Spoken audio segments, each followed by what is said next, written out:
All right, almost any time my hands are in any kind of thumbnail, people ask me when I'm going to do a review of this watch. This is the Garmin Fenix 7X Pro Solar.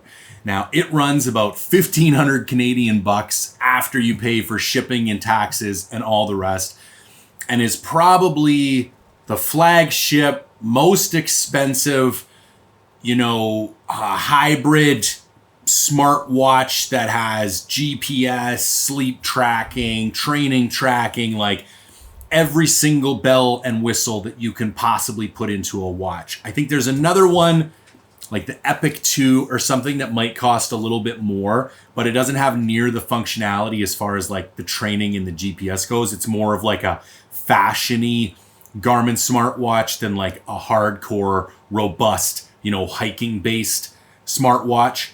So ultimately, the question that I'm trying to answer here today is this thing worth 1,500 bucks? Now, I have had this since September 2023. I bought it for myself for my 45th birthday. I'd wanted a Garmin Fenix for multiple years. I could never justify spending 1,200 bucks, 1,300 bucks on a watch, so I never did. Finally, I said, okay, I'm gonna bite the bullet, and I'm gonna do it. And so I got it. So I've had it for going on 10 months now. I've used it extensively. I finally feel like I'm at a place where I can give a conclusive review about my feelings and experience with this watch. This is not going to be a super in-depth tutorial going over every single function and ability that this watch has and how to use it and how to set it up. This is going to be more of like a grassroots gut feeling. This thing has been on my wrist for 10 months. How do I feel about it? Was it worth the money? How do I use it? What benefit does it add to my life? And is that offset by the cost? Now, I've hunted with this. I've hiked with this. I use it for weightlifting, cardio, sleep tracking. I do use it quite extensively, so I feel comfortable commenting on the use set of the watch. Before this, I had an Apple Watch and I also had a Whoop.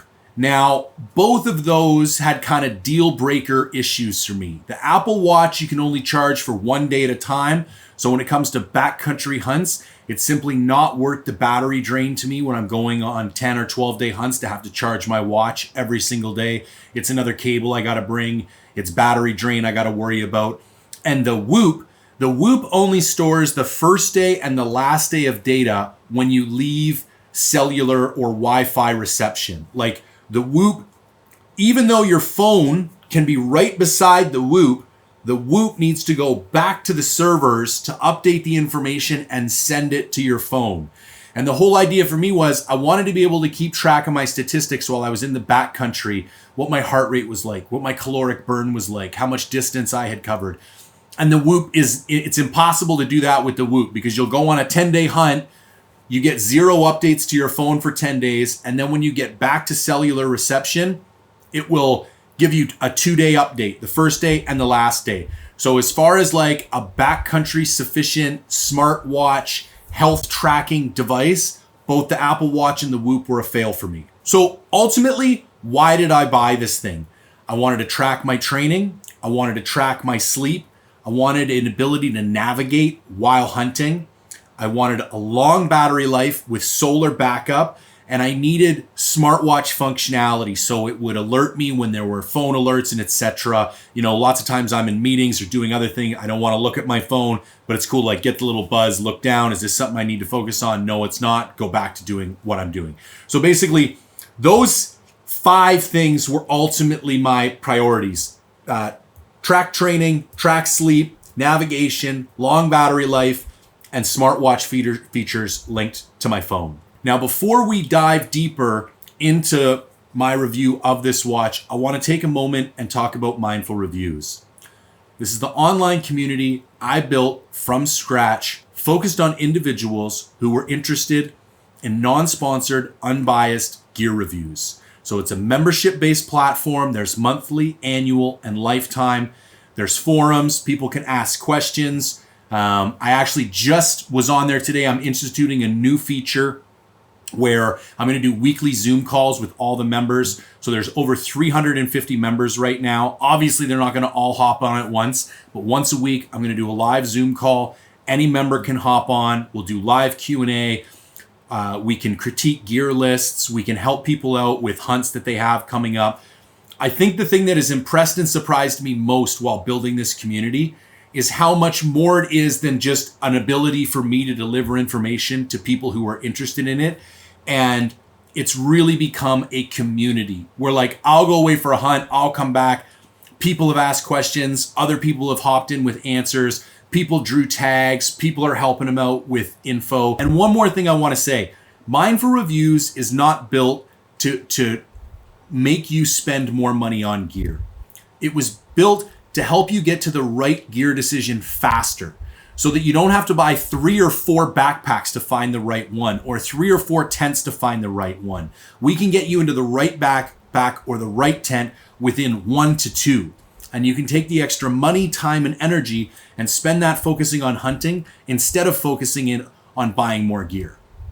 So if you're the type of individual who loves to nerd out on gear, wants a community of like-minded individuals, I highly suggest you go to mindful-reviews.com. We'd love to have you as a member of the community. So let's start at the top. How does it do on the feature set that I needed from this watch? So as far as tracking training, I'm going to give it a 7 out of 10, which to me is like basically a satisfactory, but doesn't particularly impress me. So if we want to talk about the pros, it's highly detailed. Like, you get a lot of stats from the Fenix 7X. You can look them all up. You get like VO2 max, peak heart rate, cadence rate, lots of really cool stuff. It links with Strava, links with your phone.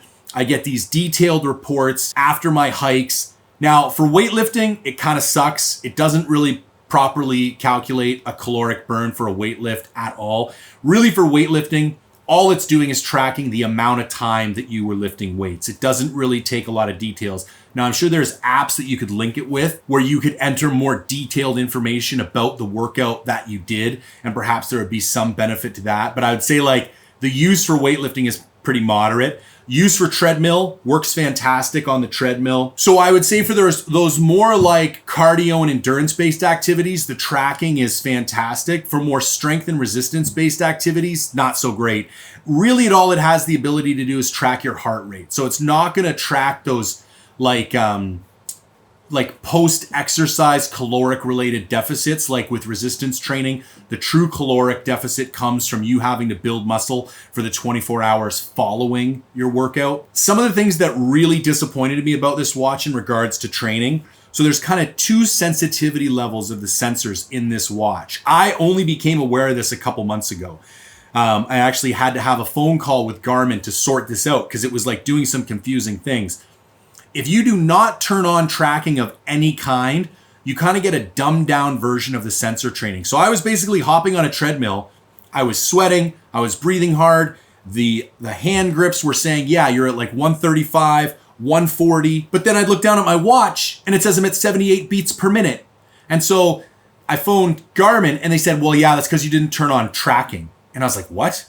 And they're like, well, when you turn on, like, let's say you open up a treadmill activity, that indicates the sensors that you now want a more detailed tracking of your activity.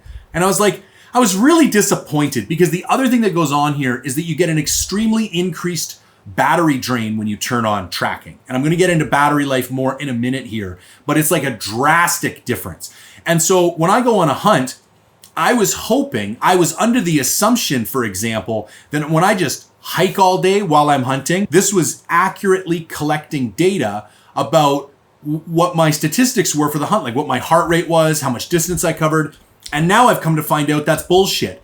Unless you turn on the hiking feature, there's no way it's actually collecting detailed data about your hunts. Because if it doesn't notice when my heart rate goes from 78 beats per minute to 145 beats per minute, there's no way it's going to be giving an accurate portrayal of how many calories I burned throughout the day. And the problem is, I can't turn the hiking functionality on for 10 hours a day. The battery would literally completely drain within 3 to 4 days. Also, it doesn't allow you to add the pack weight when you're rucking, which I'm surprised. I don't think there's any watch out there that does that right now. And I'm actually really surprised because when I go and do my training hike, which typically takes me an hour and 10 minutes, it's about 3.5 miles, and I do about 1,000 feet vertical gain.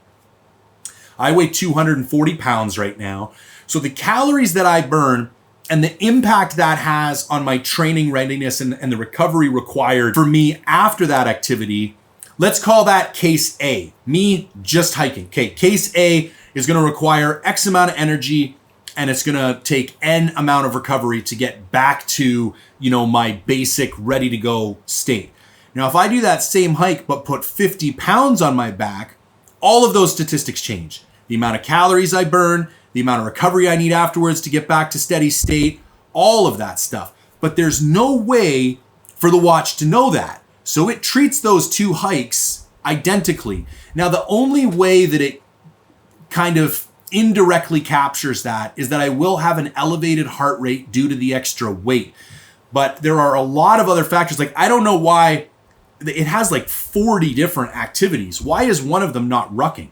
And how come when I hit start on rucking, it doesn't just say enter pack weight here? You put 50 pounds for pack weight, and then it would estimate the increase in caloric expenditure and the increase in recovery required after the activity. So that's a big disappointment. So essentially that's why it gets a 7 out of 10. Like, it does a decent job at some of this stuff, but it definitely did not blow my mind as far as the training tracking. Like, when you watch all the commercials and you go to the website, it thinks it's going to be, it's like a little wizard on your hand. Not the case. Now, sleep tracking, I was quite happy with. I'm going to give that a 9 out of 10.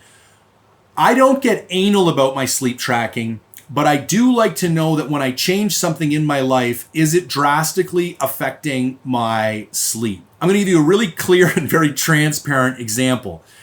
So I was going through a cut a little while ago, like a cutting weight. And so I put a little clenbuterol and a little T3 in my supplement program. Nothing major, just to kind of increase the rate at which I would burn fat throughout the day. All of a sudden, my sleep quality went to shit. And this was not something that I felt. Like, if you'd have just asked me qualitatively, how do you feel when you get up? How did you feel when you go to bed? How would you have rated your sleep? I couldn't really tell that there was a difference. But the amount of recovery that I was getting based on my watch just tanked. So a lot of that has to do with heart rate variability. And it also tracks which, REM sleep, deep sleep, like which phase of sleep you're getting into. So I think it's most likely the Clen, but I think the Clen was blocking me from getting into as much REM sleep as I would typically get. And I think it was also increasing my heart rate variability. So even though I felt like I was getting the same amount of sleep, that sleep was not as restful, or I wasn't getting as much recovery per minute of sleep as I was previously. As a small experiment, took the Clen and the T3 out, boom. Within 2 days, my recovery had gone right back up to where it was before. So having a device that tracks my sleep so that when I change things in my world, I can see how they're affecting my recovery is invaluable to me. And overall, I'm very happy with the sleep tracking. Like, really nice statistics. I wake up every morning, the screen is kind of locked and it's kind of just showing me this face until I actually start to swipe up. And then it'll go through the statistics of my sleep. The other thing is that I have this set up by default so that from 10 p.m. to 5 a.m., it goes on silent mode. And so it doesn't buzz in the middle of the night. It won't wake me up. And I get no notifications on my hand between 10 p.m. and 5 a.m. And I like that a lot. The light doesn't even come on when I lift it, so that when I'm in bed, it just kind of stays shut off and it just quietly tracks my sleep. Navigation. Again, I'm going to go 7 out of 10. It works, but it doesn't blow my mind. I was thinking this might actually be able to replace either my primary or like a beefed up secondary form of navigation. So right now I use Onyx on my phone for my primary navigation. And then I have a Garmin 66i that I use for my backup that also has InReach functionality. But the map on the Garmin is kind of garbage. And I wanted to move to an InReach Mini. And so I was thinking, well, if I got the Garmin watch, I could ditch the Garmin 66i. I could go to an InReach Mini that doesn't have mapping functionality, and I could use the mapping functionality on here. And I will tell you that after using this, the screen is so small that like using this as your primary form of navigation is, especially when you're hunting and you're in the mountains and you want like a zoomed out view and then go in and you're looking at different layers and stuff, like there's just no way it's ever going to replace Onyx on your phone. However, I think where the most practical example of how to use this would come into play is like just grabbing GPS coordinates and then plotting them on a paper map. Because also, if you're tracking yourself with GPS, huge drain on the battery. So not highly practical for a hunt. But if you hike for an hour, snap a waypoint, get your GPS location, open up your paper map, plot yourself, and then kind of make some decisions about where you want to go. I think for your backup form of navigation, it works extremely well. I just had higher hopes that being able to use the sat imagery on the face, it would be like a little more full-featured and robust, but it's just not that great. You just simply can't display that much information on a screen this small. Now, I will say this watch is by far the best watch on the market for satellite connectivity and access to multiple satellites and accuracy. It connects to all the systems that are available. I've never had an issue picking up a location. Location has always been highly accurate. So very satisfied with that, with the performance in that regard. Okay, let's get on to battery life, because this was actually one of the biggest reasons why I went with this watch. So it advertises a 28-day charge with augmented solar, which means if you charge this fully, and then it picks up a little bit of additional solar charge as you go, you can get 28 days use out of this watch. I call bullshit. Even if I don't track any hikes, I don't track any workouts, I never turn on the GPS. At 10 months old, the best I've ever gotten out of this is 21 days. Maybe it was a little bit better when I first bought it. Also, as soon as you start tracking your hikes and workouts and turning on GPS, that goes down drastically. What I will say is that if you're using this watch the way the watch is meant to be used, you are going to get somewhere between 4 and 8 days per charge. Like if you're going on a hike every other day, doing a workout every other day, using it like as fully as it's meant to be used, I think 8 days max, and you're going to have to charge it. And if you're really heavy using it, you're going to burn it out. I've gone through it before in 4 to 5 days. Now, all that being said, I still do think it serves its function in the backcountry, because you just have to live with the fact that you're going to calculate reduced caloric burn. It's not going to be tracking your heart rate as accurately as it could be, because you're not going to turn on that additional sensitivity by activating the hiking function or the hunting function. But if you're going into the backcountry for 10 or 12 days and you just pulse the GPS when you need it, I think you can easily get 20 days out of this watch in the backcountry, as long as you're not using those additional kind of battery draining features. Finally, let's talk about the link to the phone. I'm going to give this a 6 out of 10. I think it's rather clunky. It only shows alerts for some of the apps, and only some of the apps you can interact with. Now, the fact that I was coming from an Apple Watch before this, I think I was a little bit spoiled. Like, the Apple Watch is fantastic. You can reply to text messages, you can reply to emails, like everything is built into that watch. You cannot do that with this watch. You get, I would say, basic functionality at best. Now, before I get into my conclusion, let's just talk about some general notes or things I've noticed about this watch while wearing it. The user interface is shit. I'm going to go ahead and say the user interface on all Garmin products is shit. I am shocked to this day at how Garmin has maintained their place in the market while still having such garbage user interfaces. They have really weird, decision trees. Options are buried super deep. It's not intuitive. It took like weeks to figure out how to even use. And even now, months later, I'm still like finding, there was something I just found the other day. Like there was a way to change the watch face on the watch that I like just found. Yeah, it's just something you got to live with. Again, coming from Apple products, say what you want to say about Apple products. Their user interfaces are sublime. They're intuitive, they're aesthetic, they just work. So trying to go to another product after that is highly disappointing. You're going to want to update to a third-party face. So one of the coolest things about this is that you can decide what data is shown on the watch face. Now, I use one called Data Lover, and then I've gone in and individually selected each of the kind of little segments. So if I'm looking at this right now, it shows me my Bluetooth connectivity, whether or not I have new mail, sunrise, sunset, date, calories burned, time, temperature, the high and low for the day, my elevation, my current heart rate, how much battery I have left in days, and then how many steps I've taken today, along with how many steps I've taken every day for the last week in a bar graph format at the bottom. So it's like packed. None of the built-in faces I found very good. The color schemes were really bad. The way they displayed information was kind of shit. But there's a watch face marketplace where you can go and people have built out third-party watch faces. Again, this one's called Data Lover. I think it's fantastic. The watch looks awesome. Like, I'll admit, it's a badass watch. I love it. People comment on it all the time. It's moderately comfortable.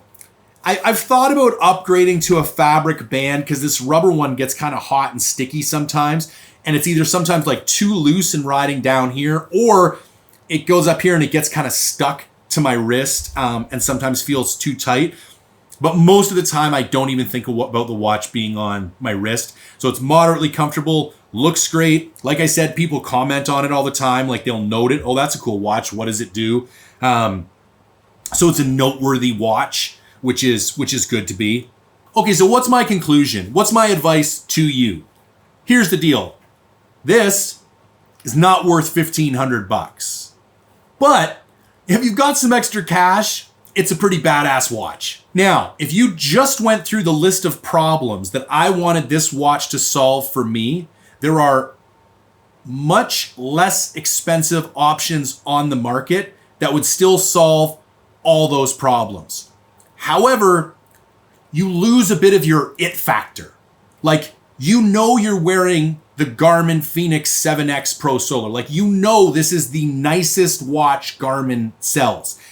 And so if you have some extra cash, why not? You know what I mean? Like, probably still looking at $600 to $800 to get another watch that would solve all those problems I'm looking to solve. But if you are on a tight budget, don't buy this watch. It's not worth the money. I feel like the advertising was pretty misleading. I feel like the reduced sensitivity when not in tracking mode is a huge deal, especially if you're like a data nerd like me. Like, the whole reason I'm wearing this thing is so that I can have accurate information about my health tracking throughout the day. And if you're telling me that it's not accurately tracking it, then you're not living up to the promise that you made. Also, the battery life. Like, come on. Saying that you have a 28-day battery life, but then me, when using the watch the way it was meant to be used, only getting between 5 and 8 days out of it on average per charge, I feel like is a pretty drastic difference. However, all of that said, I don't regret buying the watch. I love the watch. I think it's cool. You know, it's fun. It gives me useful information. It looks good. Yeah. So essentially, if you got some cash to burn, I think it's a fun purchase. If you're on a budget, there's better options on the market. So there you go. My thoughts on the Garmin Fenix 7X Pro Solar after having run it for almost a year. If you could take some time, like, comment, share, subscribe, I would greatly appreciate it. The other day I was going through my YouTube statistics, and on average, only 21% of the people who watch my videos are actually subscribed to me. Now, that's great news, because it means a bunch of new people are watching my channel, but it's not great news because it means it's very hard to grow my channel because I'm not getting, as many new subscribers as I could be. So if you found this review helpful and you could hit the subscribe button, I would greatly appreciate it. And as always, thank you for tuning in.